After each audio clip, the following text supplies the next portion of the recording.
la primera pregunta. Ese observatorio que usted nos describía, descentralizado en todo el territorio hondureño, ¿tuvo momentos en que ejerció crítica respecto a la labor de la MASI? ¿En qué se centraba la crítica si esta llegó a darse? Muchas gracias. Esa posibilidad no se concretó porque el observatorio quedó formalmente constituido hasta el mes de, como mencioné, hasta el mes de octubre del 2019. Y bueno, ya como sabemos ya conocemos cuál fue el desenlace que tuvo la MASI. Justamente en esos últimos meses del 2019 es cuando la OEA estaba negociando la renovación del acuerdo para que la MASI pudiera continuar, y como sabemos en el mes de enero del 2020 el gobierno anunció que terminaba el acuerdo y que no se iba a dar la renovación para la continuidad de la misión. Entonces, el sistema descentralizado de observación quedó constituido formalmente, pero no por esa razón de la salida de la misión, por la decisión del gobierno, el sistema ya no pudo iniciar su trabajo como se esperaba, de acuerdo a los objetivos que se habían planteado. Muchas gracias, Cecilia. Juan, hay una pregunta que nos están planteando en la audiencia y tiene que ver con qué mecanismos podrían seguirse para fortalecer a las instituciones de justicia y buscar una mejor lucha contra la corrupción y a favor de la transparencia. Yo sé que es una pregunta que parece demasiado amplia, pero ¿podrías ofrecer una o dos aproximaciones respecto a este tema? Yo creo que es fundamental un compromiso político y también un compromiso por parte de los funcionarios. Aquí son dos elementos que creo que hay que diferenciar. Un funcionario público no es lo mismo que un político. Y a veces tiende a pasar eso, que tal vez un funcionario público tiene interés en investigar, pero necesita de aquellos elementos que están en la norma de la ley.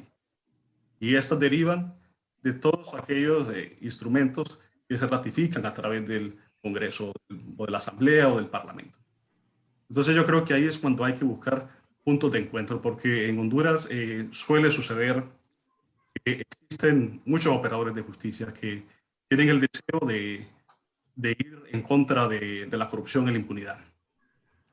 Sin embargo, a veces no tienen todos los instrumentos, ya sea técnicos, logísticos, e incluso la misma normativa. Se aprobó un nuevo código penal en Honduras y se le llama el Código de la Impunidad. Entonces, a eso me refiero con este asunto. Creo que ahí es cuando hay que ponernos de acuerdo, tanto el sector político como el sector administrativo. Es la única forma de lograrlo.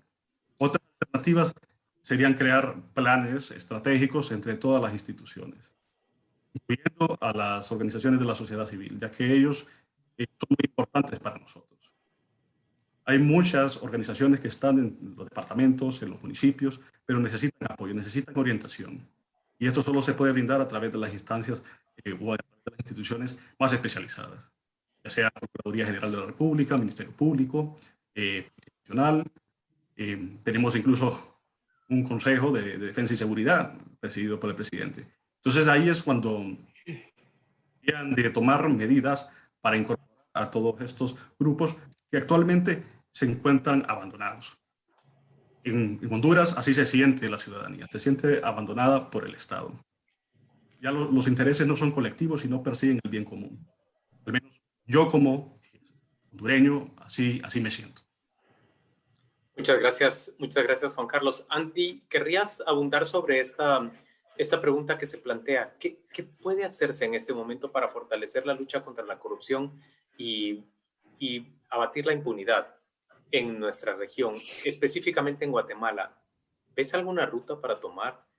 La situación guatemalteca es sumamente compleja, con una alianza de gobierno que no parece favorecer exactamente la lucha contra la impunidad y la corrupción. Sí, Juan Luis, efectivamente, pero déjame decirte que en términos generales creo que es, y lo que voy a decir es, tampoco es muy halagüeño. Creo que es un mal compartido. Creo que es un mal compartido en nuestra región, en la región centroamericana. Y no me dejarán mentir mis colegas. El caso de Berta Cáceres, por ejemplo, en Honduras.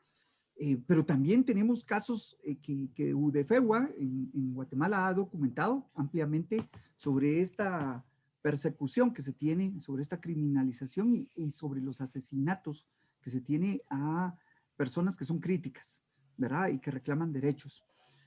Yo sí veo que hay algunas alternativas que se pueden empezar a gestar desde estos espacios de sociedad civil y que pueden empezar a abrir oportunidades de que las personas empiecen a comprender, y creo que eso es muy importante, por lo menos para el caso guatemalteco, que empiecen a comprender que no es una cuestión de ideologías como se ha tratado de vender. Yo creo que hay que enfrentar esa narrativa que en Guatemala se ha afincado sobre esta polaridad de izquierda a derecha, cuando lo que tenemos que dejar en total claridad y sobre la palestra social es que esto es una lucha más burda que esto, que no es ya una cuestión como hacía referencia Juan Murillo en su presentación, cuando nos hacía la reflexión de que en la región hemos sufrido todos, de alguna manera, conflictos armados internos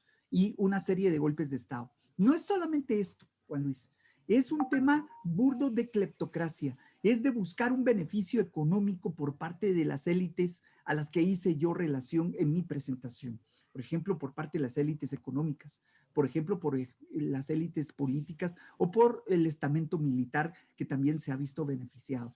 Andy, ahí hay una pregunta que creo que encaja exactamente con lo que estás diciendo y después quisiera planteársela a Cecilia, después de escuchar tu respuesta. La pregunta de nuestra audiencia tiene que ver con, desde tu punto de vista, ¿cómo reaccionaron las organizaciones empresariales, las élites económicas de estas tres sociedades, la guatemalteca, salvadoreña y hondureña, a este esfuerzo? Háblanos primero, por favor, y después preguntémosle a Cecilia qué pudo observar ella al respecto.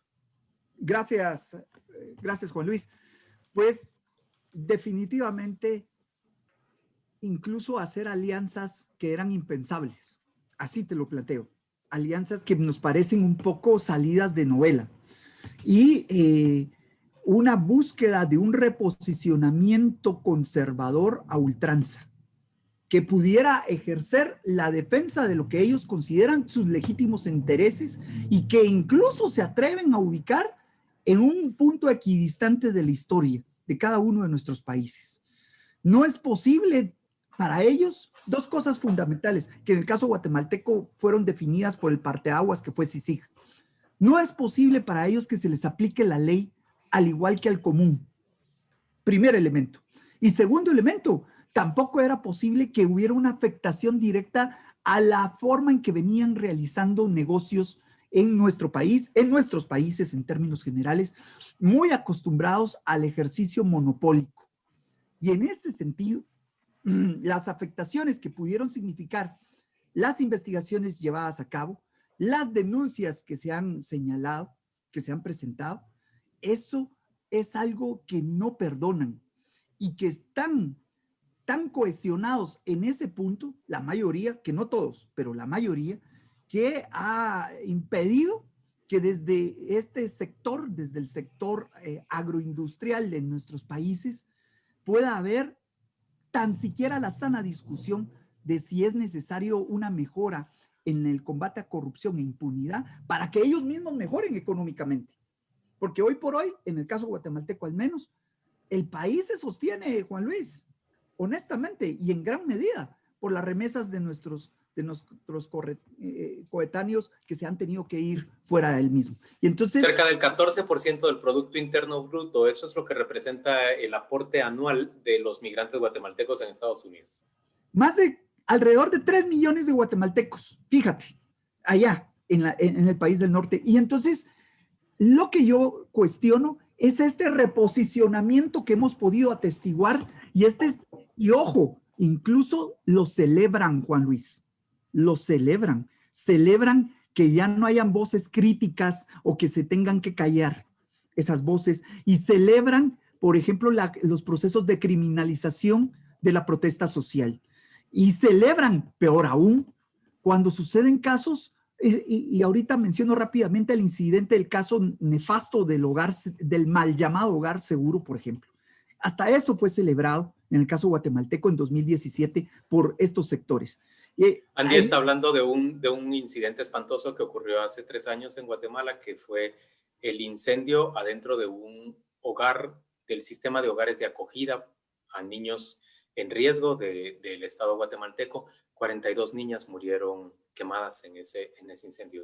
Y que es una grotesco. Responsabilidad del Estado y sin embargo muchos sectores, particularmente del sector privado, pues o se callaron o incluso alguno que otro se atrevió a decir alguna infamia. En ese orden de cosas, Juan Luis, entonces tenemos una posición casi que infranqueable, me atrevo yo a afirmar, para el caso guatemalteco, en cuanto a ese conservadurismo que linda casi al extremo más lejano de un pensamiento de derechas.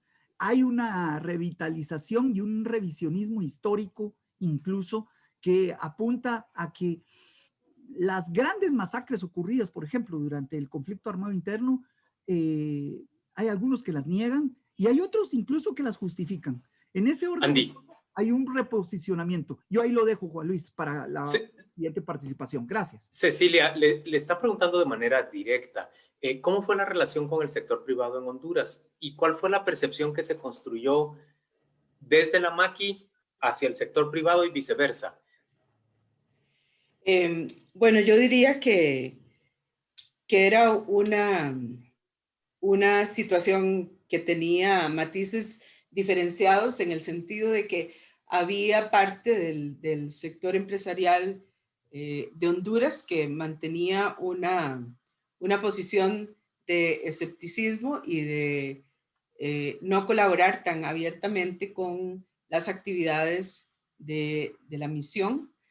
Pero por otro lado, puedo poner el caso de la Cámara de Industrias de Cortés, la Cámara de Industrias y Comercio de Cortés, que era un actor sumamente abierto y más bien con una posición de acompañar el trabajo de la MASI, de acompañar el trabajo del observatorio, y participaban de lleno en muchas de las actividades que se hicieron a lo largo por lo menos del tiempo en que a mí me correspondió estar en Honduras al frente del observatorio. Eso fue entre septiembre del 2018 hasta finales del 2019.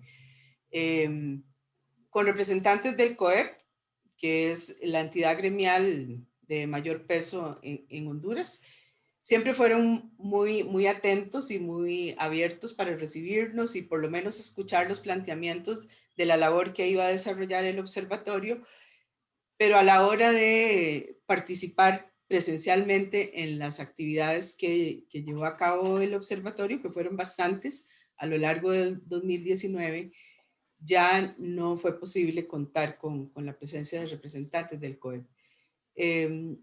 Creo que tiene que ver con la polarización de sociedades como las del Triángulo Norte, donde claramente hay actores que respecto a este tipo de temas, como al combate a la corrupción, van a estar midiendo cómo les afecta o hasta dónde pueden llegar las investigaciones o la judicialización de casos de una misión como la MASI. Entonces, en ese sentido, esa sería la cuestión. Había posiciones diferenciadas en el sector privado de Honduras, tanto con respecto a la labor de la misión como también al mismo observatorio. Muchas gracias, Cecilia. Muy clara la respuesta. Había posiciones diferenciadas en el sector privado. Nos menciona especialmente como positivo este caso de la Cámara de Industria y Comercio en Cortés. pero nos dice también que se sufrió un proceso de polarización que hizo que luego la cúpula del sector privado hondureño se alejara del esfuerzo. Juan Carlos, nos están pidiendo algo que no hemos hecho hasta ahora y tenés muy poco tiempo para hacerlo porque yo después voy a querer pasar por los otros dos panelistas ya para cerrar esta conversación. Tenemos una gran audiencia todavía con nosotros, 276 personas nos están acompañando ya durante 2 horas prácticamente. Juan Carlos, críticas a los 3 esfuerzos. Si vos pudieras hacer un top 3 de las críticas, tanto a CICIG como a CICIES, como a la MASI, ¿cuáles serían esas críticas? ¿Qué crees que debemos aprender para no repetir? Pues, en realidad creo que tal vez más acompañamiento de parte de todos los sectores de cada sociedad. Eso creo que es fundamental. Pero aparte de esto, creo que existe mucha doctrina sobre pluralismo jurídico que se aplica en otros países. El pluralismo jurídico básicamente va en contra del contrato social que hay en cada país. Sin embargo, atrae muchos beneficios para diferentes sectores, incluso para los grupos étnicos. Entonces, al final no podemos tener o presentar ese matiz sobre soberanía, sobre la injerencia extranjera, que es negativo cuando se aplica ya en otros países.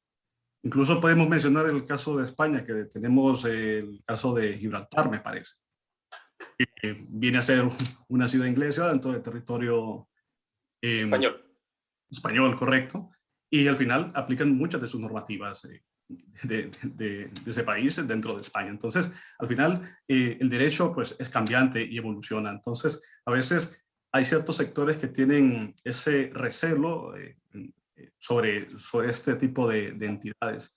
Yo creo que todavía estamos a tiempo de llegar a acuerdos para instaurar tal vez comisiones técnicas muy similares a estas entidades. Andy, te pediría, muchas gracias Juan Carlos. Andy, te pediría que así en cosa de 40 segundos nos digas qué críticas le haces al esfuerzo que se desarrolló en la CICIG, que crees que pudieron haber mejorado los resultados que se obtuvieron. Número 1, reconocer por parte de las personas que vinieron de fuera que habían capacidades instaladas ya en sus contrapartes guatemaltecas. Número 2, la necesidad imperativa de plantearse una adecuada estrategia a todo nivel, tanto administrativo como de litigio, que pudiera ver más allá del corto plazo. Y número 3,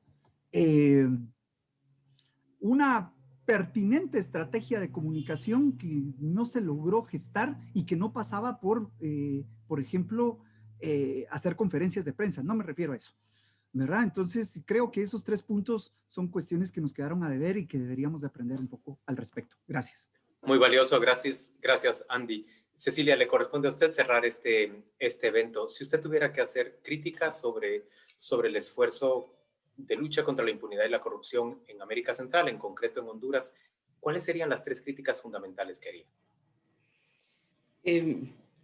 Bueno, en primer lugar, creo que con respecto a mi propia intervención, el tema de la cultura política en este momento debería ser de prioridad fundamental para los países del Triángulo Norte, reforzarlo, porque no hay tanta claridad acerca de las posibilidades y los derechos que pueden ejercer los ciudadanos, por un lado, y por otro lado, las organizaciones de la sociedad civil y de todo el poder que tienen en sus manos a través del voto para seleccionar los mejores gobiernos y de alguna manera desde ahí, desde la toma de decisiones de las instituciones democráticas, detener el avance de la corrupción y la impunidad. Por otro lado, me parece que las propias organizaciones de la sociedad civil en los 3 países deberían de continuar trabajando con mayor determinación. Yo, a pesar de la desesperanza y la frustración que produce el desenlace de estas misiones, Sin embargo, estoy segura de que la semilla que se plantaron, especialmente en los casos de la CICIG en Guatemala y la MASI en Honduras, quedó ahí y que con una mayor determinación y compromiso de las organizaciones de la sociedad civil, esta semilla va a crecer y pueden hacer una diferencia para que la democracia y el Estado de Derecho en sus países se rescate y se fortalezca. Y por último, en el caso del sistema de justicia, el sistema de justicia como ha quedado en evidencia en estas presentaciones y por todos los informes que se vienen produciendo por organismos especializados, sigue teniendo muchas fragilidades y sobre todo el tema de la independencia de la justicia. Creo que es donde la cooperación internacional y el plan Biden que viene ahora para Centroamérica tienen que enfocar sus esfuerzos. La diferencia para recobrar el Estado de Derecho y fortalecer la democracia está en que los sistemas judiciales se fortalezcan, sigan trabajando con transparencia y recobren también su independencia. Cecilia, muchas gracias por esas palabras que son críticas, pero también esperanzadoras para cerrar este primer evento del Congreso Latinoamericano de lucha contra la corrupción y de medidas de prevención de esa corrupción también. Y por supuesto, el esfuerzo es por abatir la impunidad. Gracias a Cecilia Cortés por acompañarnos. Gracias a Juan Carlos Murillo también. Gracias a Andy Yabaloa. Por favor, a todas las personas que están con nosotros, sepan que a las 2 de la tarde estamos de vuelta, hora de Centroamérica, para discutir con quienes en este momento tienen sobre sus hombros el esfuerzo de llevar adelante todavía desde las instancias nacionales la lucha contra la impunidad y la corrupción. Un saludo para todos y cerramos así esta primera sesión del Congreso. Muy amables.